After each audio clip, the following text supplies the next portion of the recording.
welcome to the Global Sports Injury Conclave. This time, this is the webinar 9th. So we have done 8 webinars. Thankful to all the experts of the field who have supported us on this. And we're just trying to create up a genre wherein the youngsters, the budding cricketers, can get some opportunity to learn few things from the expert and from the previous legends. So we're just putting things on place today. As per the specialized order and discipline we were doing, today we are doing for wicket keepers. It's all about precision, persistence, and injury-free career. So let me welcome my panelists today. So we have got Syed Saba Karim, BCCI. Welcome, Savya. Thanks, Nishant. Thank you so much. Yeah, we have got Dr. Divya Prakash. He's the knee and sports injury specialist. Welcome, Divya. And Nishant, thank you very much. Yeah, we have got Mr. Dasgupta, the cricket expert and ex-cricketer as well. Welcome, Deep. You've always been very supportive. Yeah, thank you so much, Nishant. But it took you 8 episodes to come to the real topic. I mean, to the real people. Exactly. Come on. And now I'm going to welcome you, Anna, Ramji sir. Welcome to the show. Thank you so much for having me. Thank you. Thank you. Welcome, Ajay bhai. This is a show for you, so you have to, come up with some more intrinsic stuff in this. Welcome, Swati. Swati is a sports dietitian, so she can focus a lot on nutrition part as well. Welcome. Welcome, Dr. Onkar Bilgi, the Ayurveda expert of the country. Hello, Nishant bhai. Hello all. Fantastic. So we'll just start this, and I want to start with Ramji Srinivasan, please, because again. Oh my God! Again. See, the expert is always there. So the first part is, what are the components of fitness which a wicketkeeper needs to address? Okay. Let me get into that first, because first let me thank you all for having me. And what I would start out with a quote from a famous philosopher, Plato, just to start out with that and continue from there. What he says is, excellence is not a gift, but a skill that takes practice. We do not act rightly because we are excellent. In fact, we act excellent. We achieve excellence by acting rightly.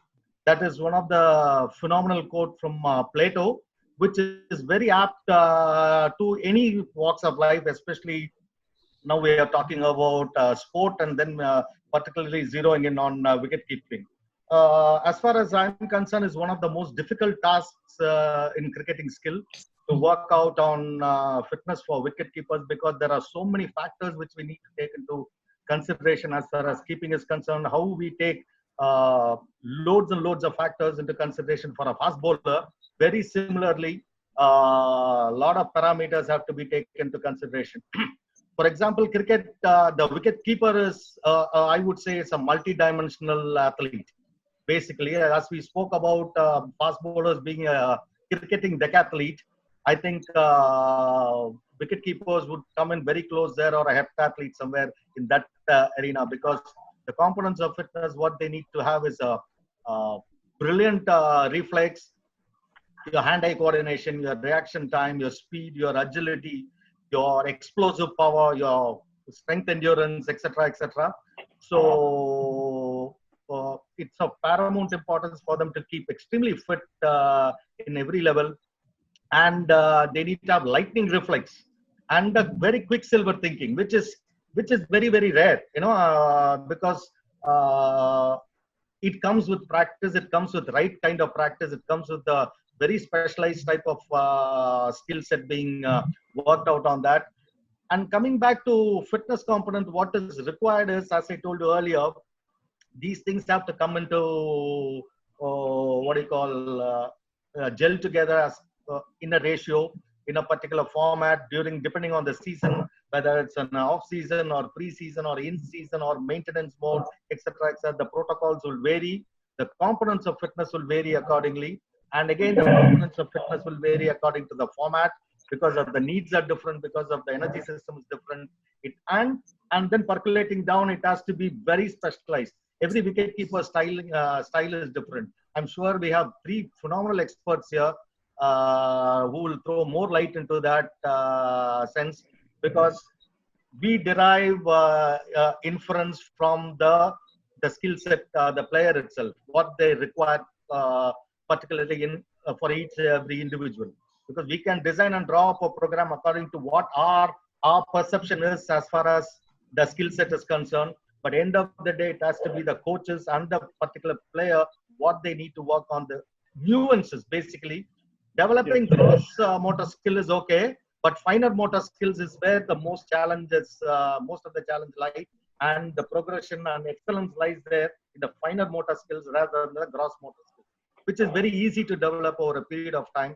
Finer motor skills need highly specialized training methodologies and protocols in place. So that is my take on it. Superb, sir.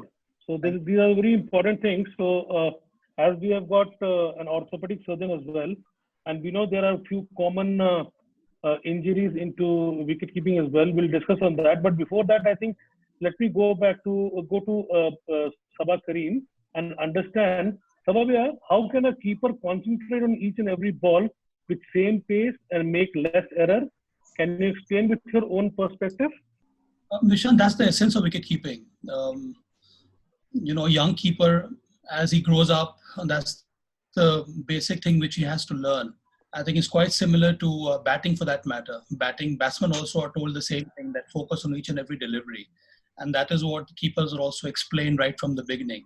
The whole idea is to concentrate on the ball the moment it leaves the bowler's hand up till the time it reaches your gloves.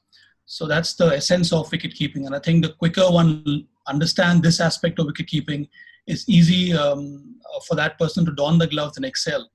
And also I feel that when you talk about these injuries, it's also about confidence. When you're high on confidence, you're very confident about your own ability to perform, then obviously you have the right kind of technique. You back your technique, you back your ability, your head is in the right position, your body is in the right position, and then you're backing your skill and your abilities to be at the right place, the right time. So that also prevents injury. I'm talking about match-like situation. But I think Ramji is absolutely right that it is a fascinating aspect of the game. And to excel in this, you really need to develop some different kind of muscles. And it evolves with age. So that is why I think an SNC trainer would be far better equipped to understand the basic dynamics of a wicketkeeper's physique and the body, and then train accordingly. So I think that's what I have learned in my entire career. When we started, we didn't have any specific training as such. So we would go back to our basic, training module of doing a lot of, crunches, a lot of push-ups, a lot of those kind of, slow getting up, so that your thighs and your hamstring gets very toughened. And that's the only kind of training we did. I especially got into gym training very late in my career. But whenever I did, I was able to benefit. It really added to my physical fitness, even at a later stage of my career. So overall, it has been a delightful experience. But yes, my advice to all the keepers would be to understand your body, spend some time with your trainer, learn the dynamics of your own body, and have specific training programs so that you make your body very fit, that when you go onto the field to perform, your body is always behind you to help you in excelling in your skill. Fantastic, man. Thank you. I will go to Ajay Ratra. Ajay bhai, what are the components of fitness for wicket keepers? Can you just explain it, and with your current workforce as well? Yeah, as a wicket keeper, I think a lot of fitness parameters are required. If you talk about fast bowler, he's the one who takes a lot of loads, workload, I would say. But if you talk about wicket keeper, he also takes a lot of load in terms of, especially the day's game when he keeps for a day or maybe two and a half, you never know. And as compared to the other players, definitely keeper is the most fittest. He should be the most fittest player in the team because he require strength as well, especially in the lower body. He need a lot of core strength. Then he also need the speed and agility as well. So in all and all, if you see as a keeper, he requires every parameter of the fitness, talks endurance, strength, speed, and also you talk about his mental strength, that is his concentration level, because in any moment of the game he can't take relax. In between deliveries you can maybe slightly you can lower down your concentration level, because you can't concentrate all the time. That is fierce concentration. But it is very important for the keeper. He should prepare well, and he should be doing in specific training according to his body, uh, as per his fitness test. Like he requires more strength in the lower body, or he requires core or speed, whatever. This depend on the individual to individual basis. And also concentration is his key factor for a wicket keeper, because even a lapse of concentration for a moment, and on that particular ball, if the catch comes and you do a lot of hard work during the whole day, but you miss that moment, so you can convert your good day into the bad day. And especially it happens when the session is coming up. So important that before any closing of a session or start of a new session, after tea or before tea, sometimes a few keepers tend to relax. So important to be that maintain that concentration level. And also your preparation helps. If you are if you have done good work in the preparation, and if you are fit enough, then you are say, for example, your footwork. If you are fit enough and you are able to move good, doing good footwork even in the 85th over 90th over of the day, that will definitely help you to do things correctly. So all in all, we can say that for a keeper it requires all parameter of fitness. You talk about strength, speed, endurance, your concentration level, you require everything. Fantastic, sir. So I'll come to you, Deep. With your experiences of high-end coordination as a wicketkeeper, can you just explain how was your days as a wicketkeeper went? Because you were also an opening batsman. So how did you balance both part of it? Well, I did it not as well as I wanted to, but yeah. Listen, I think it's comparatively easy if you're opening the batting after keeping, and I tell you why. If you're physically fit enough and you're mentally fit enough, because these two things are intertwined in wicket keeping, right? You can drop a catch, or you can get up early because you're physically not fit enough, or you're mentally not there. So it can be any reason under the sun for you not performing well. And as far as batting and keeping is concerned together, I always found batting after keeping easier, because you've kept on that pitch, you know exactly what the bounce is like, the pace is like, and you're so you're used to that surface. So I think I always thought it kind of helped me. Later in my career, obviously when you're 23, 24, you don't feel it as much. When getting closer to your 30s and in your 30s, then you start feeling it. I guess that's something that you've got to be very, very careful. Going back to that concentration, because that's something that both Saba bhai and Ajay explained very, very well. I think one thing I might just add to that is that what both of them kind of hinted is the ability to step down and step up in concentration. It is not physically possible, and there are medical experts there who will vouch for it, to concentrate for 7 hours. What Ajay mentioned was fierce concentration, which is like 100% concentration throughout the span of the game. So it is very important to understand when to step up for your fierce concentration of 100%, or when to kind of step down and not, you're still there in the game, but you're not focused 100%, because you sooner or later you're going to get mentally fatigued and you will make a mistake. So I think that is a very, very important skill that anyone, for that matter, even a batsman, need to kind of master it, and especially a wicket keeper. Yes. Thank you. I will come to the most experienced knee and sports injury specialist in the world. So, Divya, we have always heard that the wicketkeeper he's trained with the tailbone injury or tailbone, that particular pain they have. So I think the most common wicket-keeping injuries can also stem from repetitive stress on certain joints and muscles because of the squatting postures and prolonged periods. Can you share a light on this, please?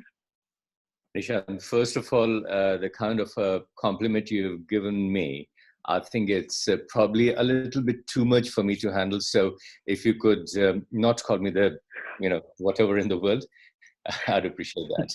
But anyway, I'll come to your sports injury thing in just a moment. First of all, I'd like to tell you that the COVID situation is actually on the wane, and it's coming down everywhere. And even our Prime Minister yesterday made a broadcast and a telecast saying that from this Wednesday, he is going to relax the lock-in a little bit.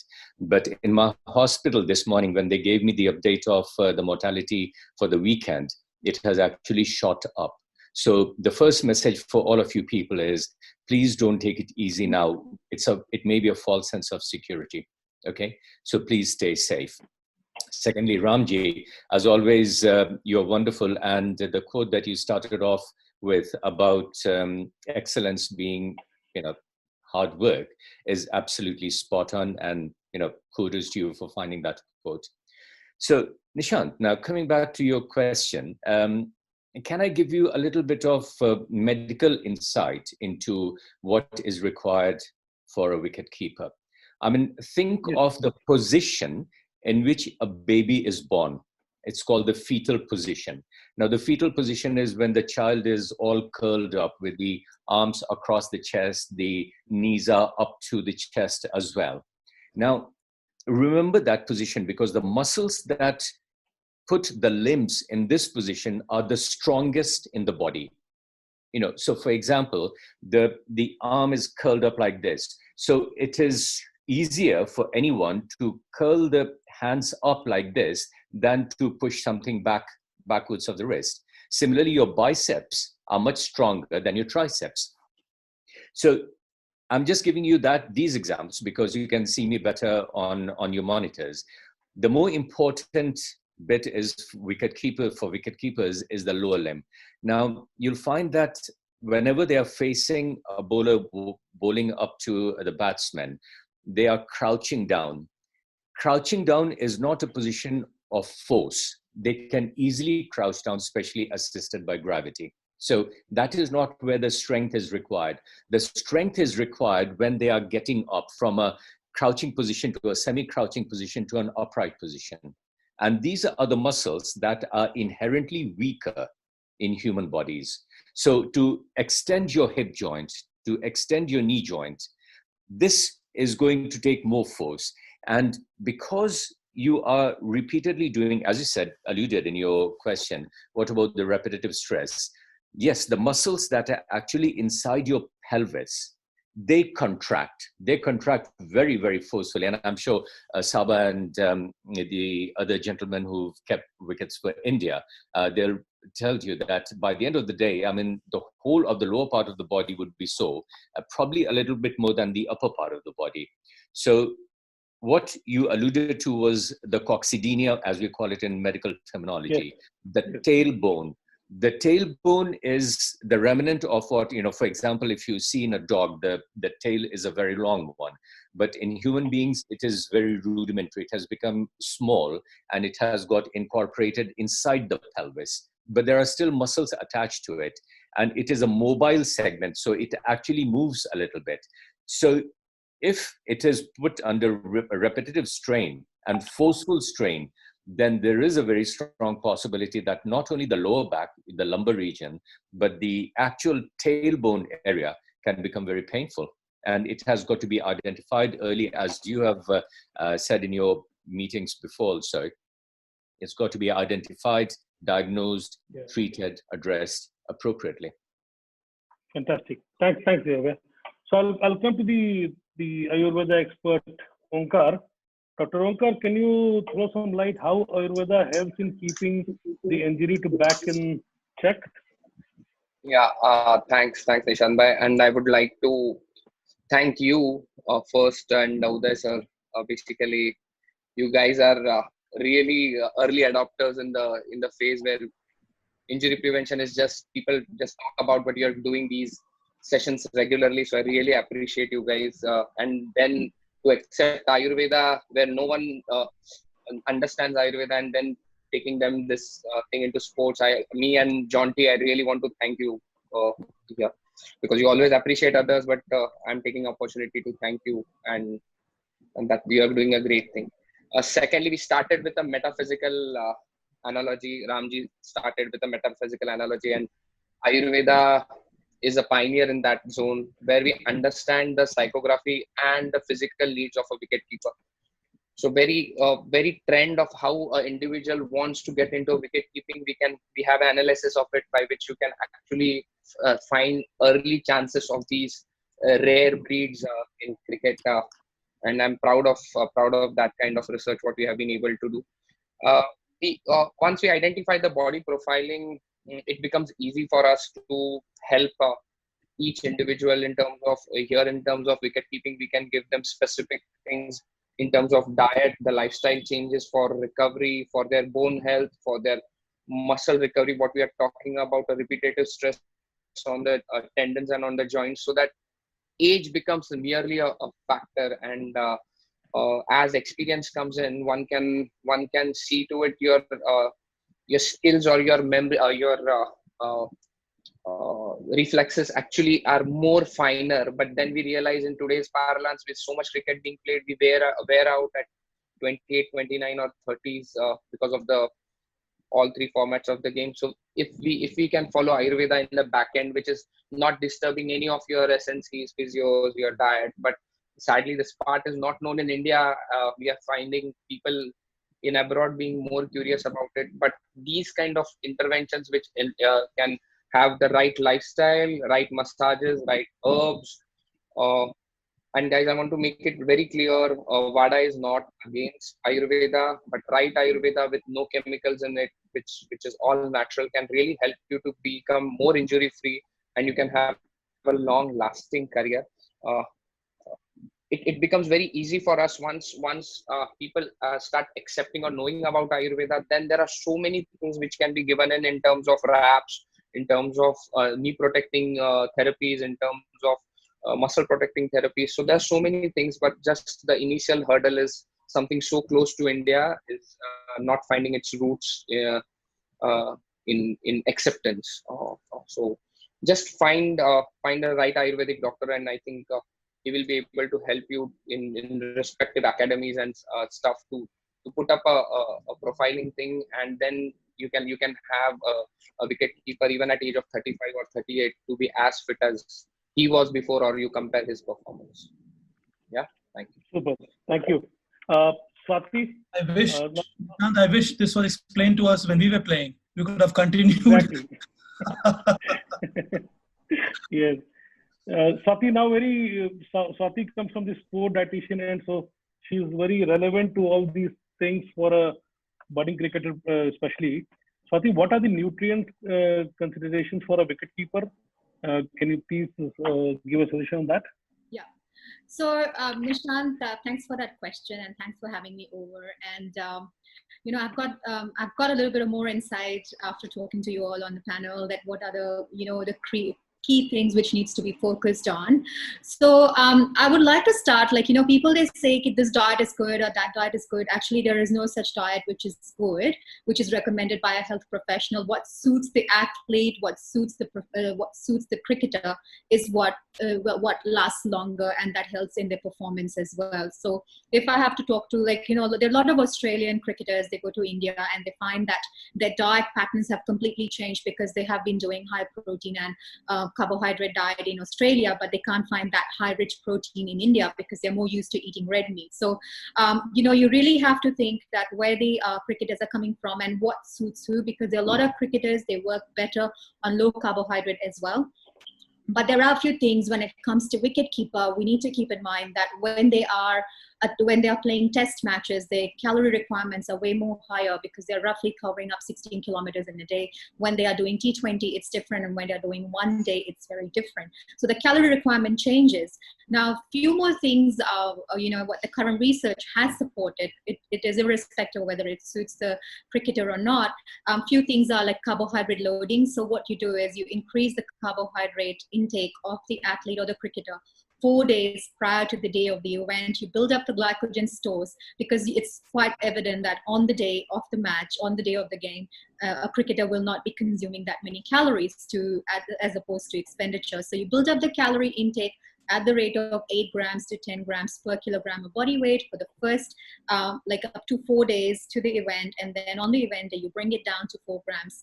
So that is something what you can do in terms of carbohydrate loading.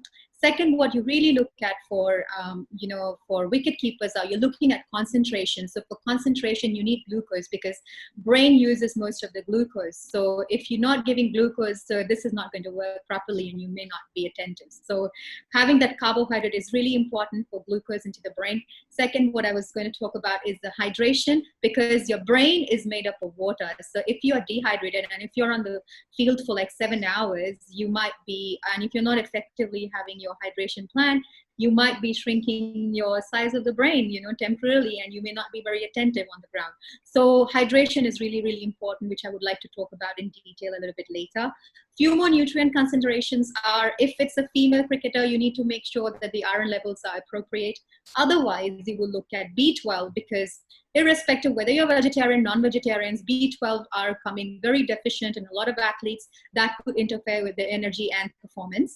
And vitamin D, of course, and I'm sure Dr. Divya Prakash, you will agree with that one for vitamin D. A lot of people are becoming deficient in vitamin D now. And, for bone health and, risk for fractures and all that, you really need to make sure your vitamin D levels are appropriate. So these are some of the key nutrients I would look at, but also it depends on what are the necessary, what the cricketer wants and what are the needs. So this is what I would cover for a wicketkeeper. But wicketkeeper is very challenging, very dynamic, because you have to see what level of batting that cricketer is going to go. If suppose they go onto the field first, he has done wicket keeping, and then he's an opening batsman.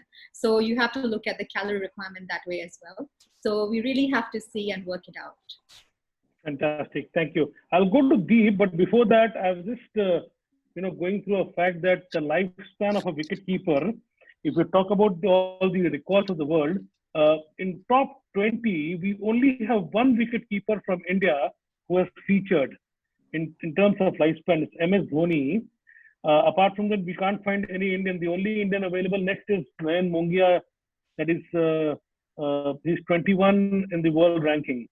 And Dhoni, perhaps, is the only person who has taken maximum stumping, more than the catches actually. So catches, obviously, Sangakkara is higher. So that's a trivia which I just got. I wanted to share with you. Deep, can you just share what extra measure a wicketkeeper can take to prevent injuries, as in the specific injuries which happens to the wicketkeepers? Right. Thank you, by the way, Nishant, for reminding at least me, right, with that stats of yours before the question. Right. Thank you so much. But yeah, in terms of injuries, listen, things that I still struggle with are my adductor muscles, because as doctor mentioned, we are in that bent position and we don't stretch that enough. And that's a very small muscle, so you don't really, I don't know whether Ramji will tell us, there are not too many exercises which you can strengthen that. There are only very few stretches, so I still struggle with my adductor muscles. My pecs are too tight because we are always slouched. So even now, the only reason I need to go to the gym or lie down on a roller, a foam roller, is because of my back, because it's slouched and all. So these are things that are long term, and obviously the knee. I mean, that's the. As far as I'm concerned, that's the biggest hit. I've already got 2 operations. I'm sure. Almost all wicket keepers, apart from the fingers. I mean, fingers are those are because of the impact. Otherwise, I think I've been all right. It's just the abductor muscle. That's something which you got to keep strengthening all the time. You're strengthening your lower body, strengthening your quads and your hamstrings, making sure your glutes are fired, because that's the other thing. I mean, one of one of the biggest problems that I've realized, obviously later in my career, that if the glutes don't fire, and there are good chance that they don't, then you start having problems with your back, your lower back, and your hamstrings. So I think, yeah, I mean, strengthening your lower part of the body, be very, very careful, and stretching. Stretching is so important. I mean, both Saba bhai and Ajay will tell you. I mean, we didn't have ice baths and all that stuff. I mean, only later in my career and Ajay's career, we started having those ice baths, but it was be like, stretch for hardly 2 minutes after a game, after 90 overs of keeping, and then you move on. So be very, very careful in terms of strengthening your muscle and stretching. And Nishant, Great. can I ask something? Yes, please go on. Deep, you've said something exactly what I've been saying, and you've been a bit more elaborate about this. Can I ask you, Ajay, and Saba, you also, what has been your guys' experience with regards to the knee, the front of your knee in particular? Saba bhaiya, can you answer this? Doc, I mean, my experience, I never had any issues with my knees. Also because, as Deep has rightly pointed out, it came very natural that one tends to realize as you play more, what are the areas you need to strengthen and to do the stretching in those specific areas. So that's what all of us did. So we realized, the hammies are very important, the lower back is very important. So we would do those duck walking, and we would do a lot of those crunches just to get your core muscles in position. Lot of body endurance, lot of body strengthening exercises. So all that helped us, to keep fit and to strengthen those areas. Yeah, I mean, I didn't have any issues, but you know what? I would add to what Deep has said. During my playing career, I never worked on my shoulders. So as a result, I had a very lousy throw, I had a very weak throw.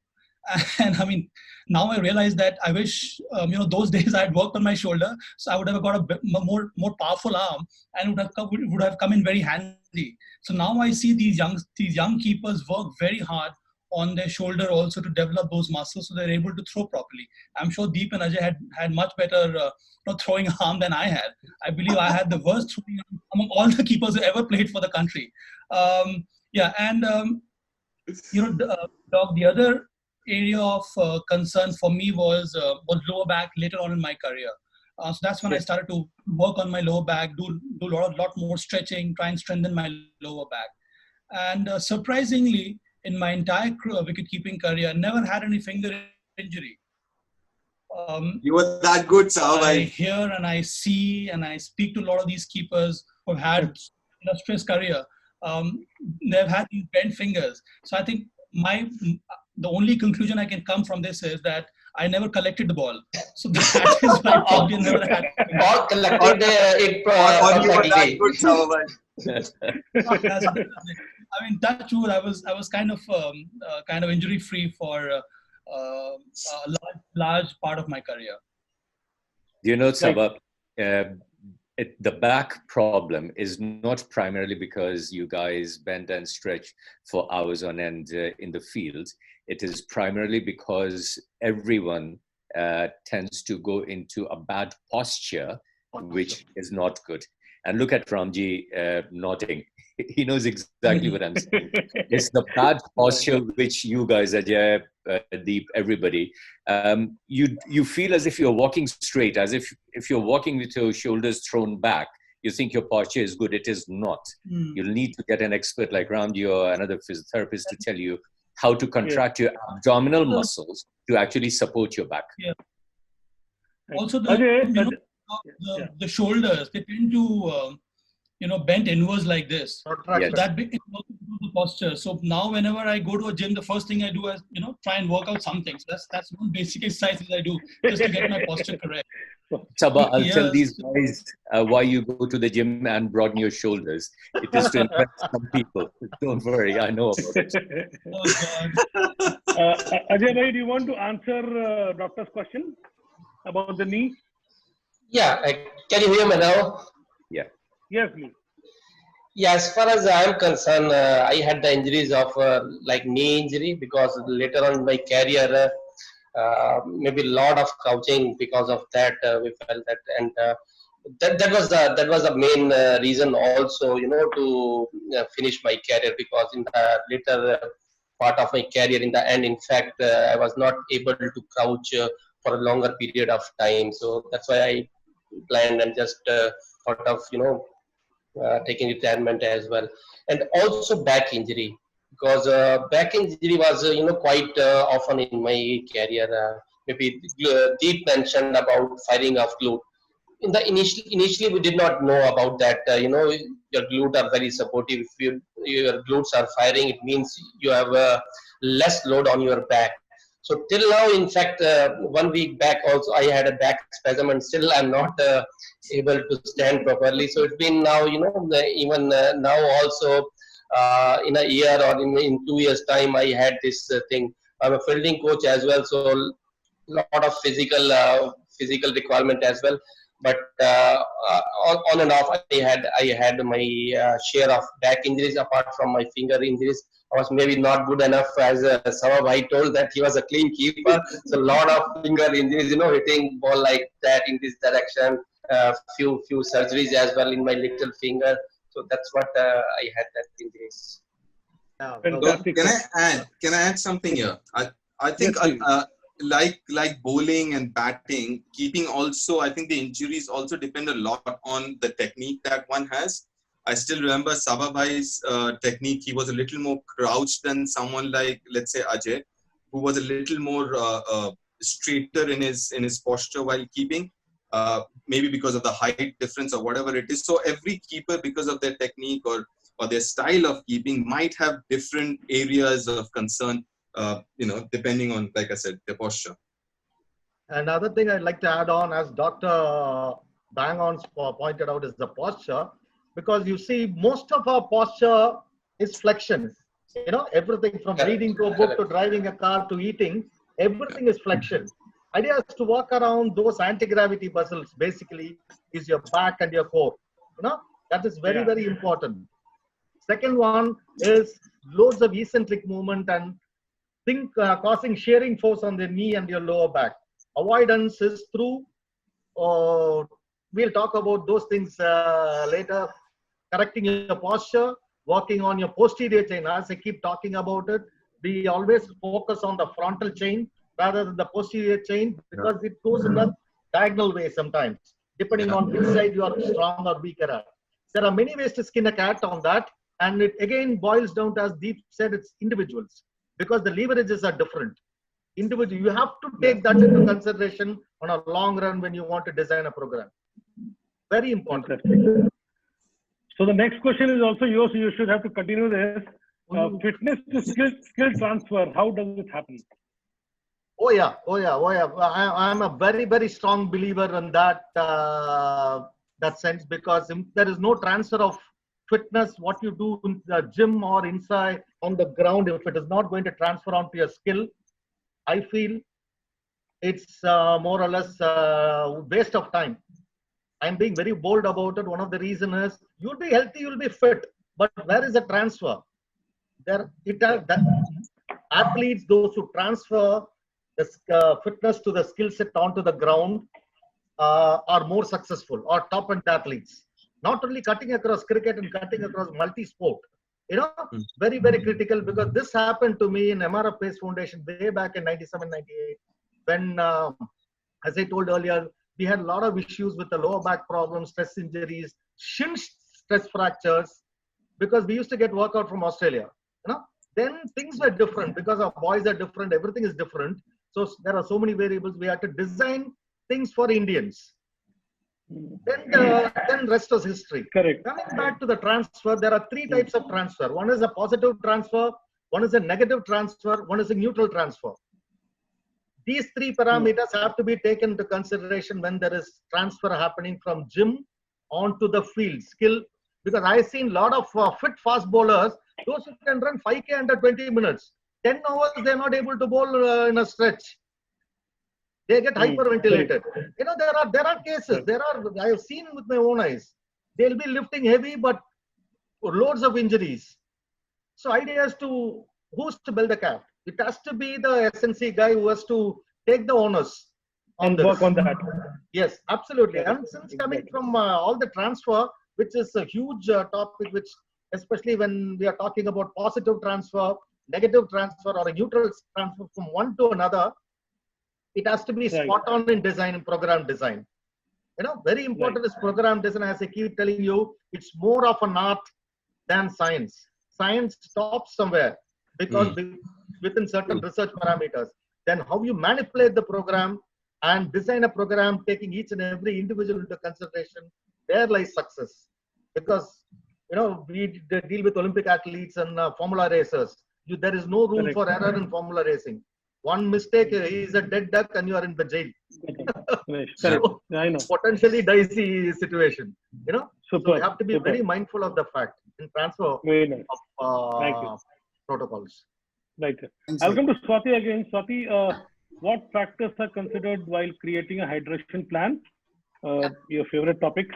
Yeah, because see, Nishant and everybody, I'm a graduate from AIS, and we have got a hydration. We have like a specialist dietitian who has got a performance dietitian in sports. We have got hydration plan dietitian as well. So I'm more into performance and hydration both actually. Hydration. The reason why it really fascinates me because you're looking at your body is made up of water, your brain is made up of water. So you're obvious that if you're dehydrated and if you're not taking fluids or liquids properly, you are going to affect in your performance you are going to affect because your brain is not going to be alert.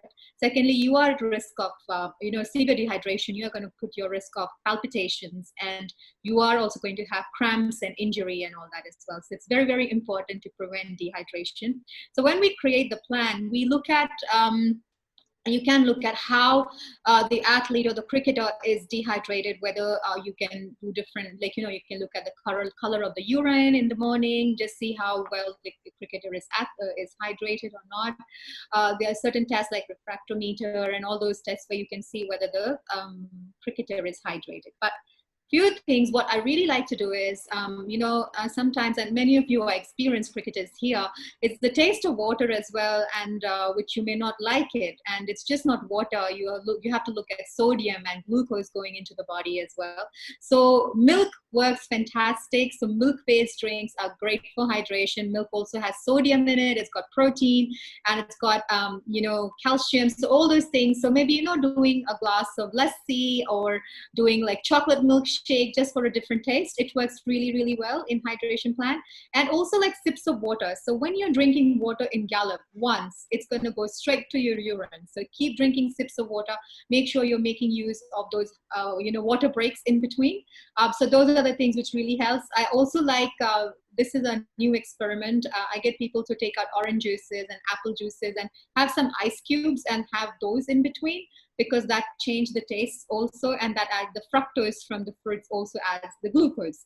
So, and having slushies, we have Coca-Cola Slurpees, but you can just have a slushie full of orange juice with lots and lots of ice in it. You can drink that for a taste change. If you don't like sweetness, you can have salty things like, vegetable stock cubes, like Maggi stock cubes. They have got a lot of sodium in them, that you can just use that as hydration. You can have that in sips. So these are some of the things which we use to make sure that the hydration is there. You prevent the cramps, you have the alertness, your heart is in the right place, and you are performing better and you're more attentive. And you would say that depending on the match and athletes and the humidity and the temperature, you would lose about 2 to 2.5 liters. So if an athlete is already consuming 3 liters of water a day, you would add 2 to 2.5 liters on top of that to come back to pay for the losses in the sweat and evaporation and all that. Yeah. Fantastic. Thank you, Swati. So, yeah. Dr. Onkar, this question is for you. Any specific therapies for wicketkeeper to improve their performance and prolong their career? So I would ask them to take right massages, which is I think just we are doing more of sports massages, but there are after matches which you can do deep tissue massages where the posture correction comes into picture. I also correlate the gut health, the detox, the body panchakarma, or what is something to be done for the gut health part, and then taking it to the posture correction of it, because most of the times we don't realize a simple digestion issue can bother your muscles, the psoas and the abdominal muscles. It can go into contraction, and you're not going to feel comfortable after a day's cricket. So there are many therapies in that zone. In terms of using of tree gums, moringa leaves, makhanas, in the food, in the smoothies, are going to help you to keep a good calcium for your bones and your joints. Use of kefir is a very good thing. Use kefir for the gut biome to get more better, because you guys, apart from developing everything else in terms of nutrition, have to have a super gut for absorption, because that kind of movement and that kind of concentration. I understand one part, brain is just one thing for concentration. You need your gut to be in the right place, because your split second decisions, by the time the electron fires, whether you have to go for that split left or right, it comes from your guts and not from ultimately from the brain.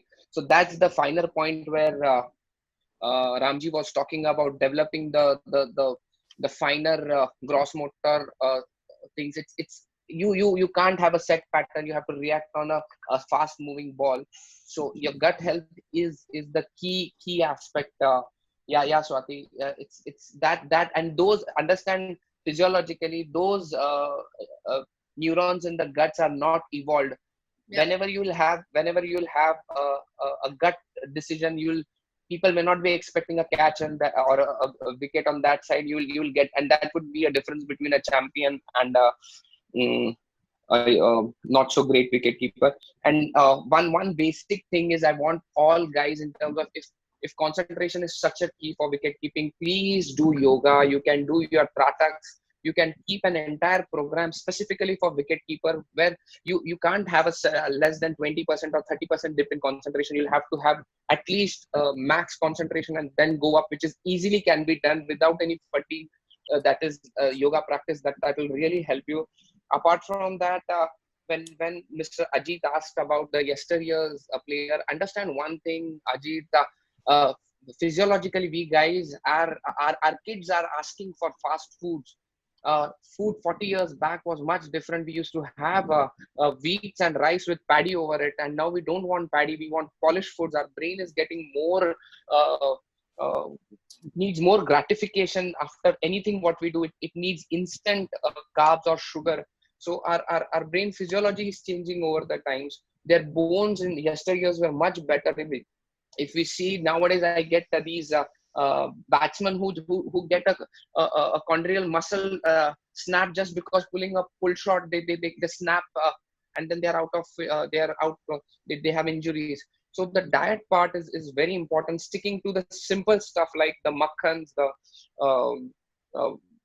your milk part, your rice which has a good starch in it, which will again help you for right hydration in the muscles. Your simple stuff, your simple veggies, your simple chickens, the way Indians actually cook, it's so unique, and I think that is also one part of building the immunity in current situation. We have to be blessed, because the culinary part is the very kitchen part is helping us to build up some part of immunity.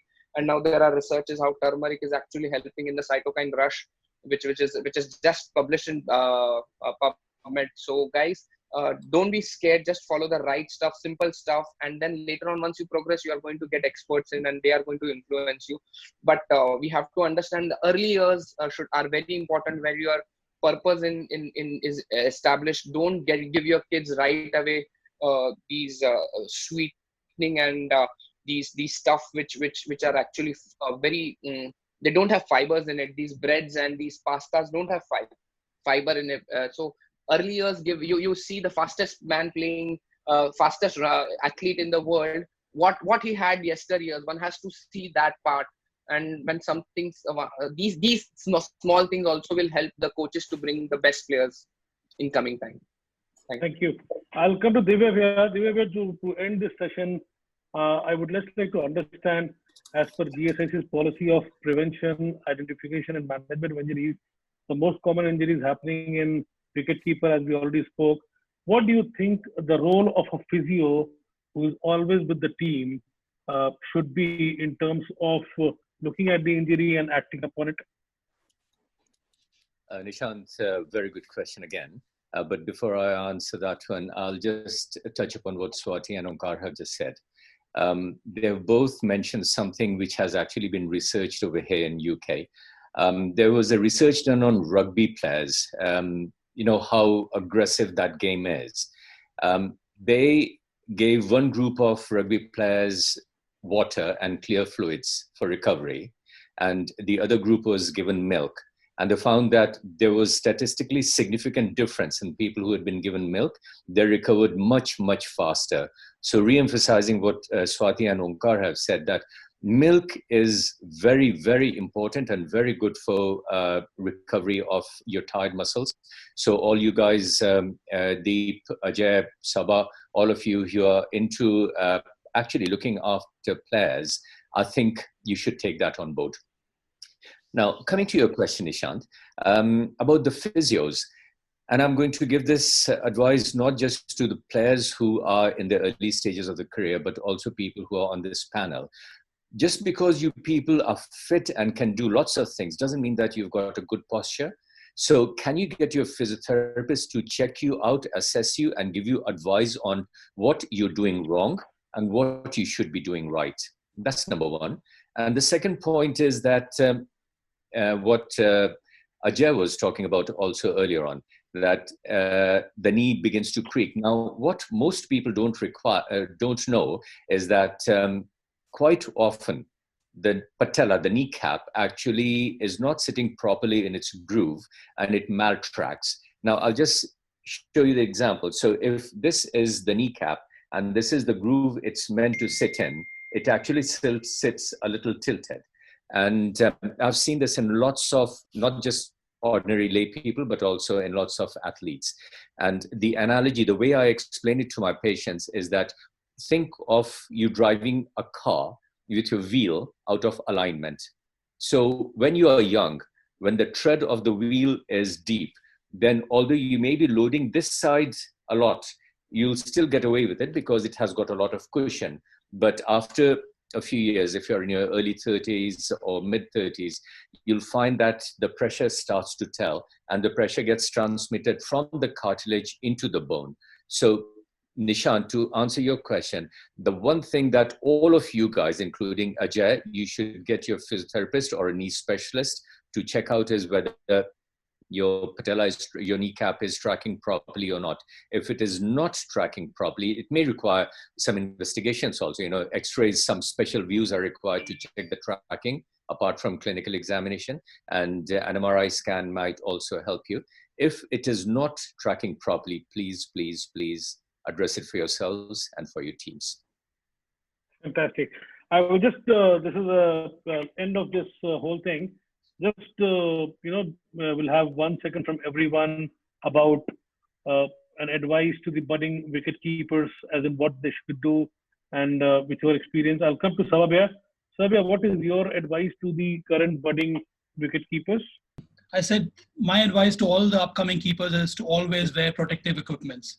And I think in the same vein, I would like to compliment the sports equipment manufacturers, and Ajit is one of them. The kind of R&D they have done to improve the safety standards for not only keepers, but the entire cricket fraternity is commendable. So many congratulations to Ajit and your fraternity, the kind of work all of you do on a regular basis to see to it that all the cricketers are protected. And I think that's a wonderful work which all of them have been doing for so many years. So that would be my advice to all the keepers. It is a personal experience. I need not explain that any further. Please remember, whenever you go out in the field to keep wickets, always have your helmets on, always get your protective gears so that you don't have to face any unfortunate incident. And it may happen anytime. It may be your fault. It may not be your fault. Please on your fitness levels, work on your nutrition, work on your mental health as well. And in the end, it's not about the number of catches you have taken or the number of victims you have secured. It's how few you have dropped. I think that's what makes you a great keeper. Fantastic. Deep, I'll come to you. Your advice to all these budding wicket keepers? Well, I'll say this, that wicket keepers are leaders. they are the captain, at least of the fielding side. So behave like leaders and captains and lead, whether it's with practice sessions or with your batting, with your keeping of the field, nutrition, gym. So behave like a leader, and that's what we are. We are leaders. We even though there might not be a captain written against our name, but we are captains. We are the captains and leaders, and behave like one. And that's that. I mean, enjoy yourself. I mean, that's the best job on that cricket field. You know, always in the spotlight. So enjoy it. Nishant, I would like to add one more thing here. And I think because Ramji started with his wonderful quote from Plato, I would like to finish my note with a wonderful quote by Frederick. And I've always maintained this: keeper, especially in this enclosed deep, Ajay and all the others who have donned the gloves, we are all alchemists. Our basic intention is to turn basic metal into gold. That's what we do, not only for the team. Super, very nice. So it started from Plato and finished at Paulo Coelho, is it? Nice. From Nice. old to contemporary. I think Ramji sir, please come in. Me? Yeah, your So advice. how many centuries did we cover in the last hour? Quite a few centuries we covered. Okay.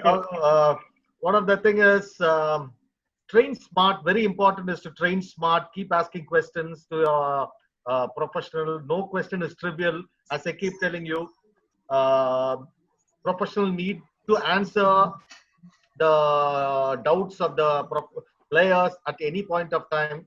So keep asking questions. Train smart, because you need to upgrade over the next level. Keep progressing over a period of time. Not to stagnate, not to plateau, hit the plateau. Please keep asking questions. No question is trivial, period. Because everybody is in the learning process. Keep working on it, and exchange of ideas is very good. So that helps a lot in learning curve going up. So that's my super. Ajay bhai, just come back to you. Now, your advice, you are also a fielding coach. So you meet a lot of players, a lot of budding cricketers, budding wicket keepers and all. So what do you, have in store for them, point one? And how to develop the reflexes better? Because I think if MS Dhoni has taken a 123 stumpings, it is more to do with the reflex. Do you agree to this? And what's your advice to the youngsters? Yeah, I think foremost thing for a keeper, he should enjoy his wicket keeping. It's in the practice as well and in the matches, because we should enjoy wicket keeping as good as batting, or maybe more than that. And also there should not be shortcuts for a wicket keeper, because it's a tough, challenging job.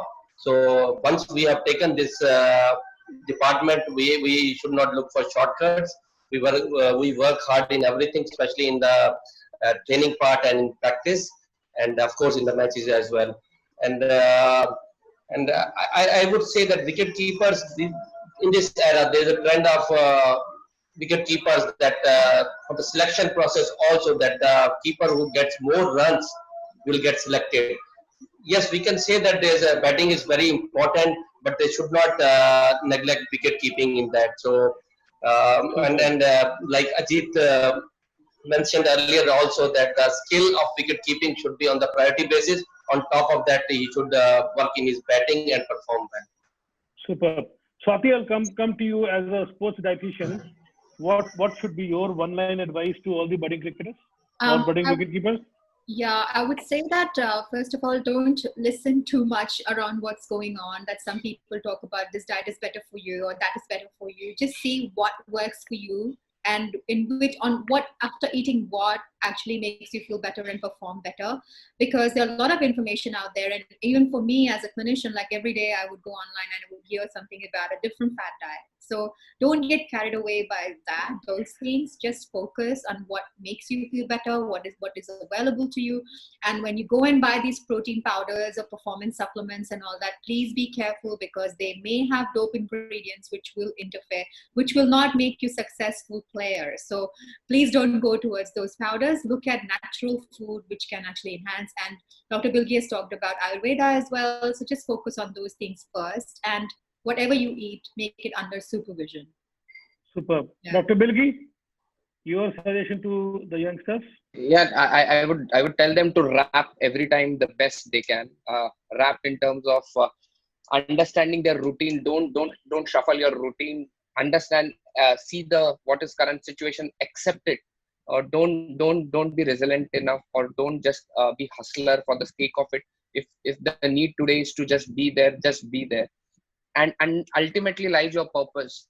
So if you're wrapping it right with your routine, acceptance and purpose, tomorrow when things are going to get better, you'll be at least at the baseline top of what you can be, and then you can excel from. So you have a best possible launch pad when you're going into a competitive cricket. And see to it you're changing your diet, especially in India. You're changing your diet with two basic things. One is season. You can't have the same diet every time. Season in two phases: weather season and season of your cricket season. If you are initially starting, you can't just start with the high protein stuff. See what protein helps you as per your body type. In Ayurveda we don't see food as in terms of calories, but it's beyond the calories. So get in touch with someone who understands Ayurveda. He will explain you with someone like Swati plans an excellent diet. There would be some fine tweaking of diet, and you will have a super effect. And rather than cribbing about not getting everything around, you can have the best thing in and around and deliver the best possible cricketing what you can offer to people. Thank you. Thank you, Dr. Bilgi. Divya, your last point to the wicket keepers as a doctor. Brilliant. I'll give 2 points actually, one general and one as a medical. The general one is I'll tell them what I tell my trainees, my registrars. I tell them that we are all students and we learn. We learn all the time. I'm still learning. And I tell them that the day they stop learning is the day for them to stop working. So that's number one. Don't think that you cannot learn even if you're 40 years old. And the second one, from a purely medical point of view, is if you've got an injury, please don't sit on it. Seek help early. The earlier you catch it, the easier the solution is. And don't assume that what you know is everything that is there to know. There are other people around you who are actually working for your benefit. They want to look after you. They want to do you good. They want you to do well. So go for it. Okay. Thank you. Thank you. Thanks, Divya. Thank you, Ramji sir. You were brilliant. Thank you, Ajay bhai. Thank you, Dr. Onkar. Thank you. Thank you. Thank you, Saba. Thank you, everyone. Thank you. Thank you.